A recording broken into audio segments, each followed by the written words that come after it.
Welcome everyone to this third presentation about the best methods to convert ketones into alkenes. This presentation is about the condensation of ketones with the most common carbon nucleophiles, for instance the enolates of aldehydes, ketones, carboxylic acid derivatives or nitroalkanes. These are important carbon-carbon bond-forming reactions that are well suited for large-scale preparations because only water is formed as byproduct. Condensations under basic reaction conditions proceed as sketched here. The anionic nucleophile adds to the ketone carbonyl group, and the initially formed tertiary alcohol eliminates hydroxide or water. Such condensations can succeed even if the ketone is much more acidic than the protonated nucleophile, because in aprotic solvents, the addition to a ketone can be much faster than its deprotonation. Under acidic conditions, the ketone or its protonated form attack the enolized nucleophile, as sketched here.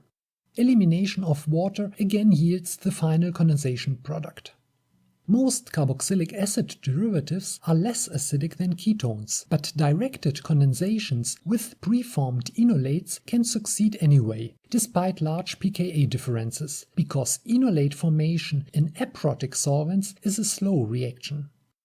Nonetheless, condensations of very basic, sterically demanding nucleophiles, such as metallated amides, with enolizable ketones might not work at all because of a fast deprotonation of the ketone by the nucleophile.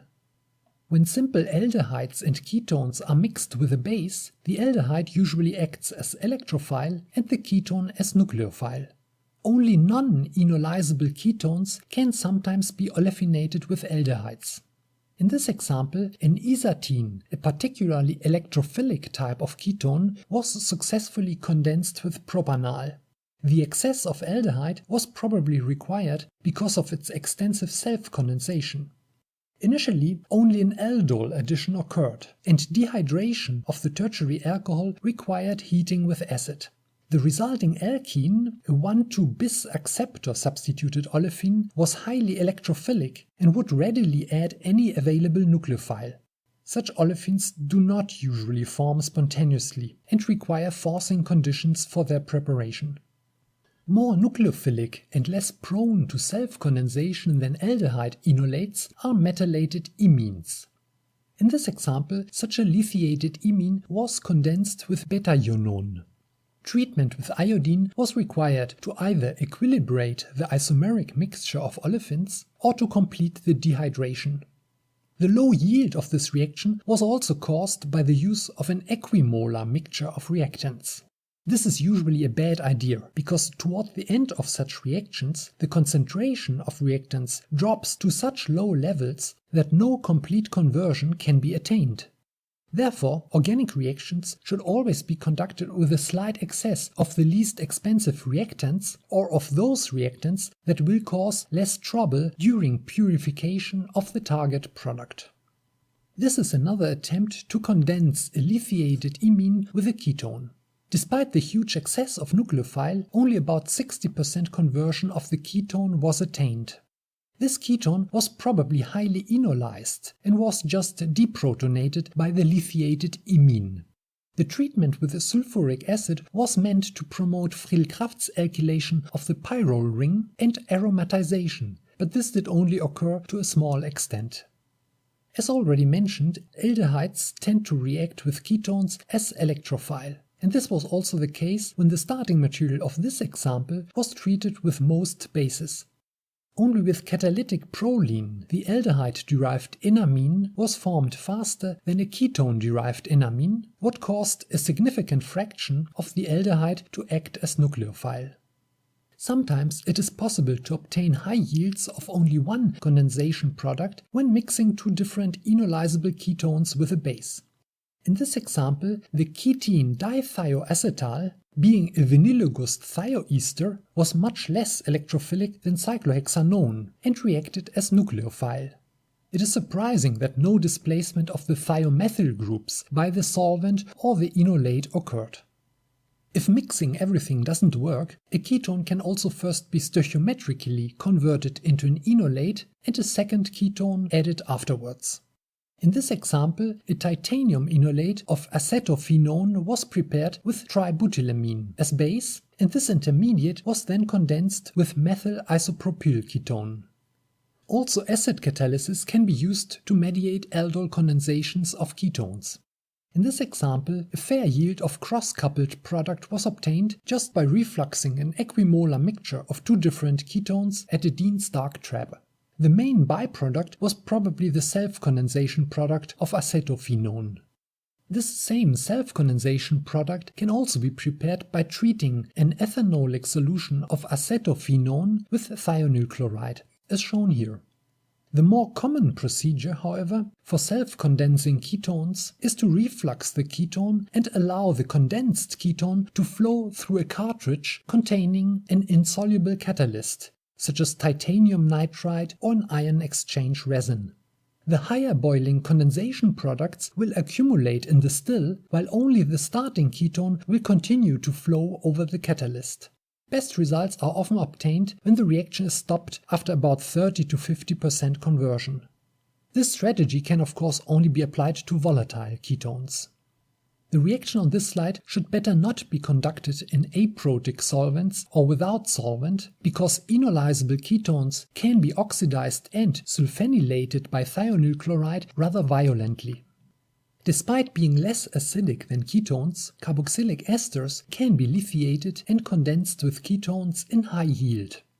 Like in the isatine example above, a strongly electrophilic ketone was used here as electrophile, and dehydration of the tertiary alcohol required prolonged heating with acetic anhydride. Despite both starting materials being sterically demanding, a good yield of the target anhydride was obtained. Lactones are more acidic than non-cyclic esters, but the enolates still nucleophilic enough to add to ketones. In this example, elimination of water occurred spontaneously and no additional dehydration step was required. Some oxazolones are sufficiently enolized to be condensed with ketones under acidic conditions. In this example, such a condensation was accomplished by treatment of a mixture of ketone and oxazolone with titanium tetrachloride and pyridine in THF. In this example, oxazolone formation and condensation with an acetophenone were conducted in the same reactor, and again a high yield of alpha-beta unsaturated ester was obtained. One potential side reaction here is the Dakin-West reaction, that is, the acetylation of the oxazolone at carbon, but this often requires pyridine and did not occur here. Non-enolizable ketones can sometimes be condensed with carboxylic acid anhydrides with a carboxylate as base, under the standard conditions of the Perkin reaction, as shown here. With enolizable ketones, however, mostly enol esters will result. Here, condensation with malonic acid, meldrum acid, bromoacetate and zinc, or with a phosphonoacetate would be the way to go for an olefination with acetic acid. With a pKa larger than 30, amides can only be metallated by strong bases. I couldn't find any example of the direct condensation of unactivated amides with enolizable ketones, probably because deprotonation of the ketone is faster than C-C bond formation. Non-enolizable ketones, however, can be condensed with amides. Here, for instance, a substituted benzophenone was olefinated with acetylmorpholine and sodium terzbutoxide. No displacement of fluoride or cleavage of the methoxy groups occurred, and the alkene was obtained without additional dehydration step. This example is similar to the previous one, but a lower reaction temperature and shorter reaction time were chosen. Hence, no spontaneous dehydration occurred and a tertiary alcohol resulted as main product. Nitriles are weak acids only, but sterically much more accessible than amides. A number of examples of the direct condensation of nitriles with enolizable ketones have been reported. This here is the condensation of acetonitrile with cyclohexanone, as described in organic synthesis. As base, solid potassium hydroxide was used, and potential side reactions include the hydration of the product to an amide and the hydrolysis of this amide. A partial isomerization of the initially formed alkene also occurred. Here, potassium terzbutoxide was used as base, but again, only a low yield of condensation products resulted. No enol ether was obtained, but the starting alkyl chloride was hydrolyzed completely by the water released in the condensation reaction. A fraction of the initially formed tertiary alkoxide also underwent intramolecular etherification. Cyanoacetates and other compounds with two electron-withdrawing groups at the same methylene group have pKa values of 10 to 15 and do not require strong bases to undergo condensation reactions. These so-called Knoevenagel condensations may even proceed under acidic conditions, as in this example. Typical catalysts include ammonium carboxylates, piperidine, and mixtures of carboxylic acids and amines or pyridine. 1,3-diketones, especially cyclic 6-membered 1,3-diketones or ketoesters, are particularly acidic and highly enolized, and therefore poor electrophiles. Most nucleophiles will just deprotonate these cyclic 1,3-diketones instead of forming a carbon-carbon bond. In this example, however, the authors succeeded in condensing malononitrile with dimidone. Nitroalkanes are also very acidic and can often be condensed with ketones with only catalytic amounts of weak bases or acids. Actually, because nitroalkanes can be degraded to aldehydes or ketones by hydroxide in the so-called Neff reaction, strong bases may even destroy the starting nitroalkane or the condensation product. In this example, a sterically demanding estrogen-derived ketone was condensed with nitromethane. The latter was used as a solvent and the catalyst was a high-boiling amine. With a pKa of 9, nitroacetates are strongly acidic and the enolates weak nucleophiles only. Nevertheless, condensations with ketones are possible, as shown here. In this example, a mixture of methylmorpholine and titanium tetrachloride was used as condensing reagent. Most of the product was, however, an isomerized alkene. So what are the potential side reactions? All the products of this presentation are electron-deficient alkenes that can react with various nucleophiles. The most problematic would be the enolized ketone or the starting nucleophile. A Michael addition of these nucleophiles to the newly formed alkene would yield stable new products irreversibly. Such Michael additions can only be avoided by optimizing the ratio of starting materials and by keeping the reaction time as short as possible. Also, alcohols or amines may add to the new electron-deficient alkene, as in this example. Sometimes the resulting products are more stable than expected. Ketones can be cleaved into carboxylates and alkanes by sodium or potassium hydroxide or sodium amide in the so-called Haller-Bauer reaction. Non-enolizable ketones, 1,3-diketones or 3-ketoacetic acid derivatives are particularly sensitive to cleavage by nucleophiles. Thus, one potential side reaction of the aldol condensation of ketones is cleavage of the product, as in this example. This may be avoided by using a less nucleophilic base as catalyst.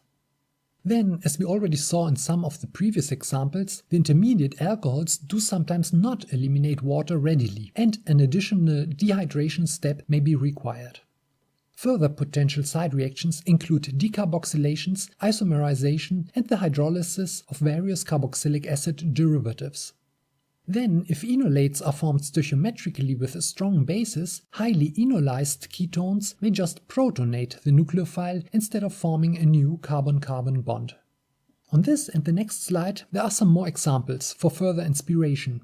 You can also find this reference list in the description of this video. The next presentation is about some alternative strategies for olefinating ketones, namely their condensation with 1,1-dihaloalkanes, with polar organometallics, and the McMurray reaction. See you then.